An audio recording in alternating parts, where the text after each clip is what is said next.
That Time I Got Reincarnated as a Slime is a 2018 television anime series based on the light novel series written by Fuse.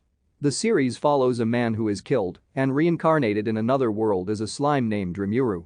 The series is animated by 8-bit with the staff and cast members reprising their roles. The second season has been announced and was scheduled to premiere in October 2020 but has been delayed to January 12, 2021 due to COVID-19.